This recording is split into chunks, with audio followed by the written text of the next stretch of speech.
জয় শ্রীকৃষ্ণ। প্রিয় ছাত্রছাত্রীরা, তোমাদের সবাইকে আবারও একবার মুক্তির পাঠশালাতে স্বাগত। ঠিক পূর্বের মতোই আজকেও আমরা করব প্রশ্ন বিচিত্রা বইয়ের প্রথম পর্যায়ক্রমিক মূল্যায়নের। আজকে তোমাদের কত স্কুল? সপ্তম স্কুল করব, পঞ্চম শ্রেণীর ছাত্রছাত্রীদের জন্য। ঠিক আছে, চলো। তো আজকের সপ্তম স্কুলে গণিতে কি কি রয়েছে সমস্ত জিনিস আমরা খুব সুন্দর করে শিখবো। চলো, চলে আসছি এক এক করে। প্রথম প্রশ্ন কি বলেছি দেখো, মৌলিক জোড় সংখ্যাটি হলো, আমাদের উত্তর কত হয়ে যাবে? 2। আমরা শিখেছি যত সমস্ত মৌলিক সংখ্যা হয়, যত সমস্ত মৌলিক সংখ্যা আছে, 2 হচ্ছে কেবলমাত্র একমাত্র যুগ্ম সংখ্যা। এ বাদে আর যত সমস্ত মৌলিক সংখ্যা আছে সবই হচ্ছে কিনা বিজোড়। ঠিক আছে, তাহলে কেবলমাত্র এবং 2 দুটো কথা মনে রাখবে, ক্ষুদ্রতম মৌলিক সংখ্যা হচ্ছে 2, একমাত্র যুগ্ম মৌলিক সংখ্যা হচ্ছে 2। তাহলে সঠিক উত্তর আমাদের হয়ে যাবে যে যুগ্ম মানে কি জোড় 2। ক্ষয়তে 90538 দ্বারা গঠিত 5 অঙ্কের ক্ষুদ্রতম সংখ্যাটি কত? প্রত্যেকেই পারবে, ক্ষুদ্রতম সংখ্যা শিখিয়েছি যে ছোট থেকে বড় সাজাবো, কিন্তু যদি 0 থাকে, শূন্য থাকে, তাহলে তাকে বাম দিক থেকে দ্বিতীয় স্থানে লিখতে হয়। তাহলে এটাকে যদি আমি ছোট থেকে বড় সাজাই, প্রথমে 0 আসবে, তারপরে 3 আসবে, তারপরে 5, তারপরে 8, এটাই হচ্ছে 9। ক্ষুদ্রতম সাজালে এটাই হওয়া উচিত, কিন্তু স্যার বলেছে যদি 0 থাকে তাকে বাম দিক থেকে দ্বিতীয় স্থানে লিখবো। তাহলে 3 কে প্রথমে করে দাও, তারপরে 0 কে করে দাও। তাহলে এটাই হচ্ছে সেই আমাদের ক্ষুদ্রতম সংখ্যা। কেন না, 0 কে যদি আমরা প্রথমে লিখি, শূন্যের কোনো মূল্য থাকে না। কোন সংখ্যার শুরুতে 0, এটাকে আমরা কত বলবো? 3589। তাহলে 0 কে বললামই না। ঠিক আছে, তাই শূন্যের মূল্য দেওয়ার জন্য আমরা 0 কে সর্বদা বাম দিক থেকে দ্বিতীয় স্থানে বসাবো। 30,589 কোনটাতে রয়েছে? দেখো, অপশন হর্ষইতে রয়েছে। চলো, বৃহত্তম ক্ষুদ্রতম বলেছিল গয়ের দাগে, প্রদত্ত কোন সংখ্যাটি অযুগ্ম ও মৌলিক? অযুগ্ম মানে কি বিজোড় হবে এবং মৌলিক হবে। তাহলে এর মধ্যে প্রথমে দেখো মৌলিক কোনটা কোনটা। দেখো 39, এটা তো 3 আর 13 দিয়ে ভাগ চলে যায়, তাহলে ওটা 39 হবে না। আমরা জানি মৌলিক সংখ্যা হবে না। আমরা জানি মৌলিক কি, যেটা কেবলমাত্র 1 আর সেই সংখ্যা দিয়ে ভাগ যাবে। ঠিক আছে, তাহলে দেখলাম এটা 3 আর 39 দিয়ে ভাগ যাচ্ছে। 17 3 51, এটাও যাবে না। 27 3 দিয়ে ভাগ চলে যায়, 29 3 27, তাহলে এটাও 3 দিয়ে ভাগ যাচ্ছে, এটাও 3 দিয়ে ভাগ যাচ্ছে, এগুলো 3 দিয়ে ভাগ যাচ্ছে। অর্থাৎ 1 39 বাদেও, 1 51, 1 87 বাদেও অন্য কোনো সংখ্যা দিয়ে ভাগ যাচ্ছে, তাই ওরা মৌলিক নয়। কেবলমাত্র একটাই রয়েছে, অপশন 41, এটাই আমাদের সঠিক উত্তর হয়ে যাবে। ঠিক আছে, ঘতে চলে আসো। এক নিযুত এক অযুতের যত গুণ। এই প্রশ্নগুলো দারুণ প্রশ্ন, ভালো প্রশ্ন, পরীক্ষাতে আসার চান্স খুব খুব বেশি। কি বলেছি, প্রশ্ন বিচিত্রা বইয়ের যতগুলো স্কুল আছে, প্রত্যেকটা স্কুলের প্রতিটা অঙ্ক এবং সেই অঙ্কের সঙ্গে যে ধারণাটা জড়িয়ে আছে, প্রত্যেকটা জিনিস খুব সুন্দর করে তুমি শিখে নাও, দেখবে প্রত্যেকটা জিনিস তোমার খুব সহজ হয়ে যাবে, প্রত্যেকটা জিনিস তোমার খুব সহজ হয়ে যাবে, এবং পরীক্ষাতে তুমি পুরো ফুল মার্কস পাবে, যাই দিক না কেন। চলো, এক নিযুত এক অযুতের যত গুণ। তাহলে আমি একদম সুন্দর করেই দেখাচ্ছি, দেখো, একক, দশক, শতক, হাজার, অযুত, লক্ষ, নিযুত। আমি আর বেশি যাচ্ছি না, যেহেতু অযুত আর নিযুতের মধ্যে সম্পর্ক বলেছে, যাব না। তাহলে এক নিযুত সমান কত অযুত হলো? দেখো, 100। আমি বেশি দূর যাব না। তাহলে এক নিযুত থেকে অযুতের ঘর পর্যন্ত আমাকে যেতে হলে কত হচ্ছে? এক নিযুত সমান 100 অযুত। অর্থাৎ নিযুতের সঙ্গে অযুতের সম্পর্ক কি না, এক নিযুত এক অযুতের কত গুণ? 100 গুণ। হর্ষই আমাদের সঠিক উত্তর হয়ে যাবে। তাহলে এক নিযুত সমান কত অযুত, তারপরে দুটো ঘর পর্যন্ত দুটো শূন্য বসিয়ে দেবো। এক নিযুত সমান 100 অযুত, অর্থাৎ অযুতের 100 গুণ। একই রকম ভাবে যদি বলে যে কোনো কিছু জানতে চাইতে পারে, 1 লক্ষ সমান কত হাজার? 1 লক্ষ সমান 100,000। সুন্দর করে আমরা বসিয়ে দেব। চলো পরবর্তীতে, কোন ভাগ অঙ্কে ভাজ্য, ভাজক ও ভাগফল দেয়া থাকলে ভাগশেষ নির্ণয়ের সূত্রটি লেখো। প্রথম কথা তো, ভাগশেষ নির্ণয়ের কোনো সূত্র মনে রাখার কোনো প্রয়োজনই নেই। কেন না, যদি ভাজক, ভাগফল আর ভাজ্য দেয়া থাকে, আমরা তো ভাগ করেই ভাগশেষ বের করে নেব। আমার কথাটা বোঝা গেছে? যদি ভাজ্য দেয়া থাকে, ভাজক দেয়া থাকে, আমরা তো তাকে ভাগ করেই তো ভাগশেষ পেয়ে যেতে পারবো। আলাদা করে তার জন্য সূত্র আমরা কেন মনে রাখবো? ঠিক আছে, তো এখানে যেহেতু 1 নম্বরের প্রশ্ন সূত্রতেই জানতে চেয়েছে, আমি লিখছি, লেখো। তাহলে ভাগশেষ বের করতে হলে ভাজ্য সমান কি? ভাজক গুণ ভাগফল যোগ ভাগশেষ। তাহলে ভাগশেষ বের করতে হলে আমরা কি করব, ভাজ্য থেকে বিয়োগ করব। কাকে বিয়োগ করব? ভাজক ও ভাগফলের গুণফলকে বিয়োগ করব।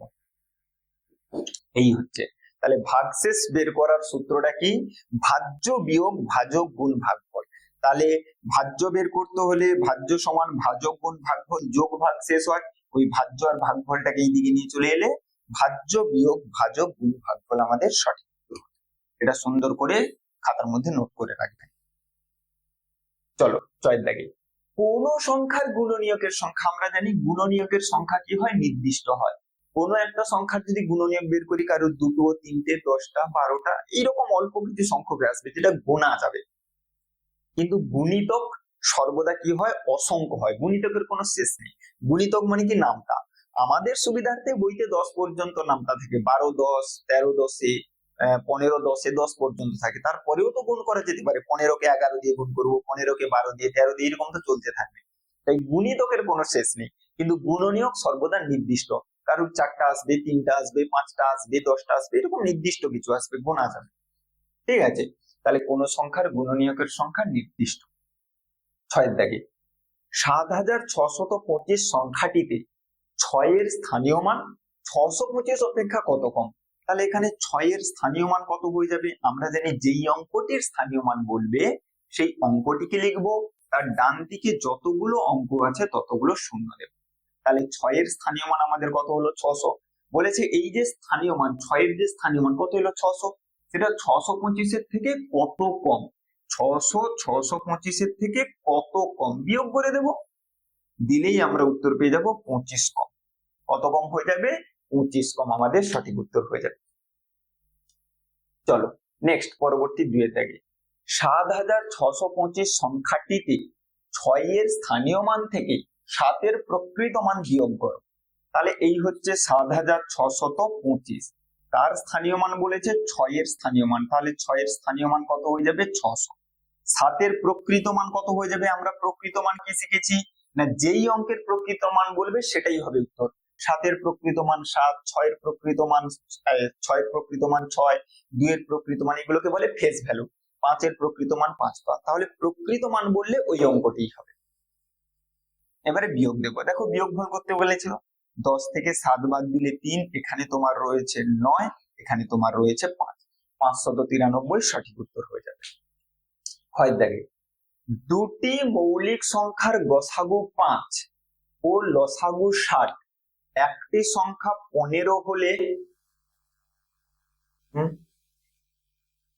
এখানে তো ভুল বলা রয়েছে, প্রশ্নের মধ্যে ত্রুটি আছে। দেখো বলেছে দুটো মৌলিক সংখ্যা, তাহলে আমরা জানি দুটো মৌলিক সংখ্যার গসাগু সর্বদা 1 হয়। দুটো মৌলিক সংখ্যার গসাগু কখনো 5 হতে পারে না। ঠিক আছে, আমরা কি জানি মৌলিক সংখ্যা মানে কি? দুটো মৌলিক সংখ্যা মানে কি? তাদের মধ্যে কমন উৎপাদক কেবলমাত্র 1 থাকবে। কিন্তু এখানে প্রশ্নে বলে দিয়েছে দুটি মৌলিক সংখ্যার গসাগু 5, ভুল বলা রয়েছে। শুধু তাই নয়, এখানে দেখো একটা সংখ্যা 15 বলা রয়েছে। আচ্ছা 15 কি মৌলিক সংখ্যা? 15 তো মৌলিক সংখ্যা নয়, তাই প্রশ্নের মধ্যে ত্রুটি রয়েছে। কি ত্রুটি? এখানে ভাষাটা পরিবর্তন হবে, দুটি মৌলিক সংখ্যা না বলে এখানে বলতে হবে দুটি সংখ্যার গসাগু 5 হয়েছে। মৌলিক সংখ্যা হলে কিন্তু প্রশ্ন ভুল হয়ে যাবে। তাহলে দুটি সংখ্যার গসাগু 5 ও লসাগু 60, একটা সংখ্যা 15 হলে অপরটি কত? তাহলে দেখাচ্ছি হয় দাগ, তাহলে এই শব্দটাকে ক্যান্সেল করে দাও, এই শব্দটা এখানে আসবে না। এবারে প্রশ্ন ঠিক আছে, তাহলে মনে রাখবে যখন যখন আমাদেরকে দুটি সংখ্যার গসাগু দেয়া থাকবে, লসাগু দেয়া থাকবে এবং ওই দুটো সংখ্যার মধ্যে একটি সংখ্যা দেয়া থাকবে, অন্যটা আমরা কি করে বের করব না, অন্যটি বের করার জন্য আমরা কি জানি, যে কোনো দুটি সংখ্যার লসাগু আর গসাগুর গুণফল যা হয়, সংখ্যা দুটির গুণফলও তাই হয়। অর্থাৎ লসাগু আর গসাগুকে গুণ করলে যা হবে, দুটি সংখ্যা গুণ করলেও তাই হবে। তার জন্য কি করতে হবে, অপর সংখ্যাটি বের করার জন্য, অপর সংখ্যা বের করার জন্য আমরা কি করব, এই গসাগু আর লসাগুকে গুণ করব, দিয়ে তাকে যে সংখ্যাটা দেয়া আছে সেটা দিয়ে ভাগ করলেই আমরা অপর সংখ্যাটি পেয়ে যাব। তাহলে কাটাকাটি করলে 15 4 60, 5 4 20 আমাদের সঠিক উত্তর হয়ে যাবে। তাহলে দুটো সংখ্যার মধ্যে একটি সংখ্যা 15 হলে অপর সংখ্যাটি কত হবে? 20। এই 15 আর 20 গসাগু হচ্ছে 5, 15 আর 20 লসাগু হচ্ছে 60। চলো পরবর্তী গয়ের দাগের প্রশ্ন। 770 মিনিটে কত ঘন্টা কত মিনিট? এইদিকে দেখাচ্ছি 770 মিনিটে। একে কি করতে বলেছে? মিনিটকে কিসে পরিণত করতে বলেছে? ঘন্টাতে পরিণত করতে বলেছে। মিনিটের সঙ্গে ঘন্টার সম্পর্ক কি? না 1 ঘন্টা সমান 60 মিনিট, অর্থাৎ মিনিটকে ঘন্টা করতে হলে 60 দিয়ে ভাগ করতে হয়। 60 একে 60, এখানে নামলো 7, 7 থেকে 6 বাদ দিলে 1, 170। এবারে চলে যাবে 60 2 120, তাহলে এখানে থাকলো 0, 7 থেকে 2 বাদ দিলে 5। তাহলে 770 মিনিট সমান কত ঘন্টা এলো? 12 ঘন্টা 50 মিনিট। তাহলে 770 মিনিট সমান 12 ঘন্টা, এটা হবে ঘন্টা এবং এটা হবে মিনিট। এই যে জানতে চেয়েছি। চল পরবর্তী প্রশ্নে চলে আসো। ঊর্ধ্বক্রম ও অধক্রমে সাজিয়ে লেখো। তাহলে এটাকে যদি আমি ঊর্ধ্বক্রম মানে ছোট থেকে বড়তে লিখি, দেখো সবার এর কত আছে? 45,315, 45,415। তাহলে 4 5 3 1 5, তারপরে হবে 4 5 4 1 5, তারপরে হবে এখানে 885 725, 4 7 7 2 5, এরপরে হবে 4 7 8 2 5। একটা একটা করে অঙ্ক দেখবে। এদের প্রথমে প্রত্যেকের কটা অঙ্ক আছে গুনে নেবে। প্রত্যেকের মধ্যে 5টা করে অঙ্ক আছে, ঠিক আছে। এর প্রথমে 4 আছে, বুঝতে পারছি না কি বড় কিছু। এরপরে এর আছে 5, এর আছে 5, এদের দুজনের কত আছে? 7 আছে, তার মানে ওরা বড় হবে। এবারে যাদের মধ্যে 5 আছে তাদেরকে আগে দেখো। এর 3 আছে, এর 4 আছে, তাহলে ছোটকে 3, তাহলে এটা সব থেকে ছোট, তারপরে হবে এটা। এবারে যাদের মধ্যে 7 ছিল তাদের মধ্যে বড় কে? না তার পরেরটা দেখলাম এর আছে 8, এর আছে 7, তাহলে 8 বড়, ওটা সব থেকে বড় হবে, এটা ছোট। ব্যাস। আবার অধক্রম বলেছিল, ওকে উল্টো দিকে ঘুরিয়ে লিখে দাও। 4 7 8 2 5, 4 7 7 2 5, 4 5 4 1 5, 4 5 3 1 5। ওকে, হয়ে গেল। কোন দাগে 520 সেকেন্ডে কত মিনিট কত সেকেন্ড? ঠিক আগের অঙ্কটাই মতো। তাহলে সেকেন্ডকে কিসে করতে বলেছে? মিনিট। একই রকম ভাবে আমরা 60 দিয়ে ভাগ করব। কতই চলে যাবে বলো তো? 8 চলে যাবে। 8 6 48, তাহলে 0 12 থেকে 8 বাদ দিলে 4। তাহলে একই রকম ভাবে এখানে উত্তর হয়ে যাবে 8 ঘন্টা 40 মিনিট আমাদের সঠিক উত্তর। সরি, ভুল লিখলাম। এখানে আমাদের হয়ে যাবে 8 মিনিট 40 সেকেন্ড। 8 minute 40 second. চলো ছয়ের দাগ। মৌলিক উৎপাদকের সাহায্যে লসাগু। বোর্ডের দিকে প্রত্যেকের ধ্যান থাকবে। তোমরা প্রত্যেকেই লসাগু বের করা জানো। আমরা লসাগু যে পদ্ধতিতে বের করি তার নাম হচ্ছে হর্ষ ভাগ প্রক্রিয়া, ঠিক আছে, শর্ট ডিভিশন মেথড। আমরা এখানে বলেছে মৌলিক উৎপাদকে প্রাইম ফ্যাক্টরাইজেশন মেথডে করতে বলেছি। কিভাবে করতে হয় দেখো। 70 এই হচ্ছে 56, এদেরকে কি করব? মৌলিক উৎপাদকে বিশ্লেষণ করব। আমি ডান দিকে দেখাচ্ছি। 70কে যদি ভাঙি, 2 দিলে 2 35 70, আবার 5 দিলে 5 7 35। 56কে যদি ভাঙি কত আসবে? 2 28 56, 2 14 28, 2 7 14। ঠিক আছে, লিখে দাও। তাহলে 70-এর জন্য এসছে 2 5 7, 56-র জন্য এসছে 2 2 2 7।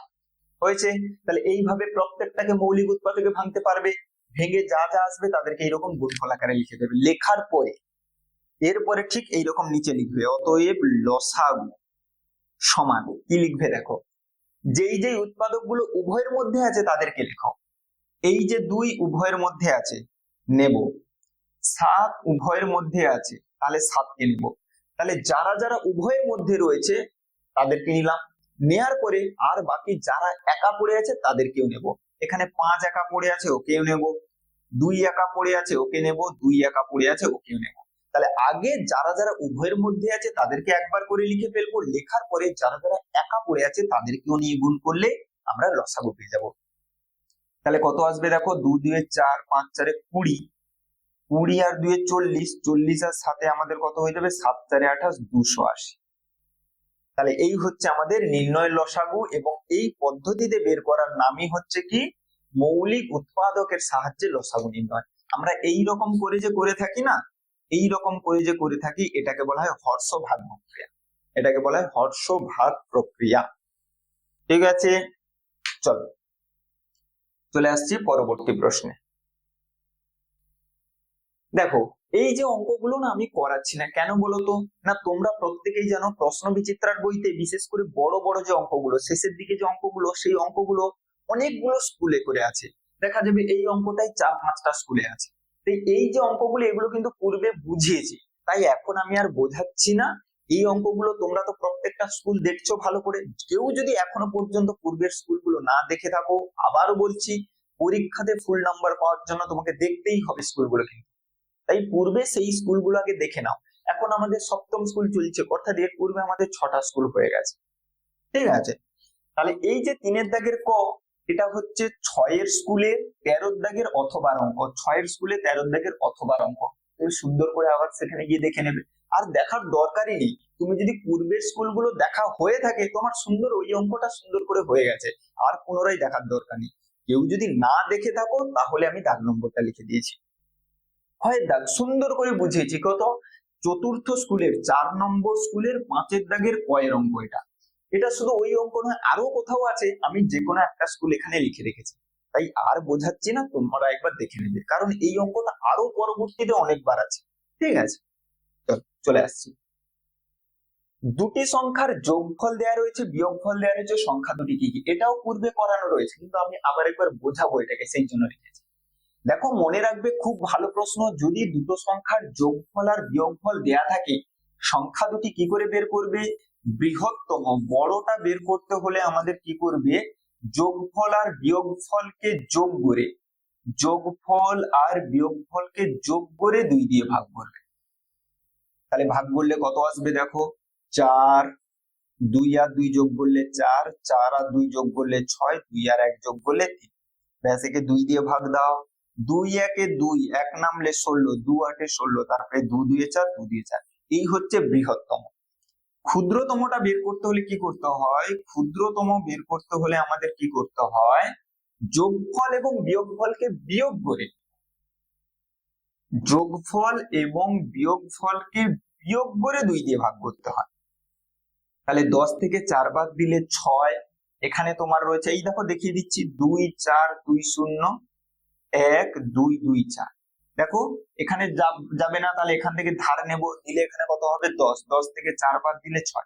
এখানে এখন কত আছে? 1, 1 থেকে 2 যাবে না, আবার এখানে ধার নিলে এখানে হবে 11, 11 থেকে 2 বাদ দিলে 9।